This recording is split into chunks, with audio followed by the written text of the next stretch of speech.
ചെലവൂർ ശ്രീ പിലാഞ്ചേരി പൊയിലിൽ ഭഗവതിക്കാവിലെ ദേവി ദേവചൈതന്യത്തെ 43 വർഷം ഉപാസിച്ച കോമരത്തെ ക്ഷേത്രം പരിപാലന സമിതിയുടെ നേതൃത്വത്തിൽ ആദരിച്ചു. പിലാഞ്ചേരി പൊയിലിൽ ഭഗവതിക്കാവിലെ കോമരം കൊടക്കാട്ട് നാരായണനാണ് ആദരം ഏറ്റുവാങ്ങിയത്. പി സുരേശന്റെ അധ്യക്ഷതയിൽ നടന്ന ചടങ്ങിൽ ബ്രഹ്മശ്രീ KN ഭട്ടതിരിപ്പാട് മുഖ്യാതിഥിയായി പങ്കെടുത്തു. കാവുകാരണവർ വി സദാനന്ദൻ കോമരത്തെ പൊന്നാട അണിയിച്ചു.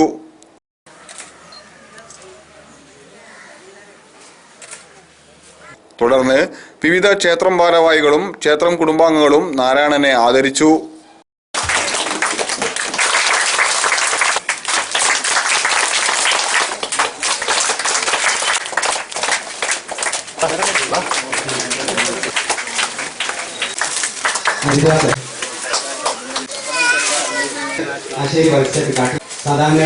കെ സാമിക്കുട്ടി, പട്ടോണത്തിൽ മാളു, TP രാരുക്കുട്ടി, മംഗലക്കാട്ട് അപ്പുട്ടി, ശിവദാസൻ എഴുന്നമണ്ണിൽ, രാമകൃഷ്ണൻ, ത്രിതീഷ്, ഷാജു, KP വിജയാനന്ദൻ, പ്രഭാകരൻ വടക്കേടത്ത്, പൊയിലിൽ Suresh, Ajith Vadakkedath, CP Radha, V Girija, K Haridasan, Sivadasan, AM Gireeshan, Satheesh തുടങ്ങിയവർ സംസാരിച്ചു.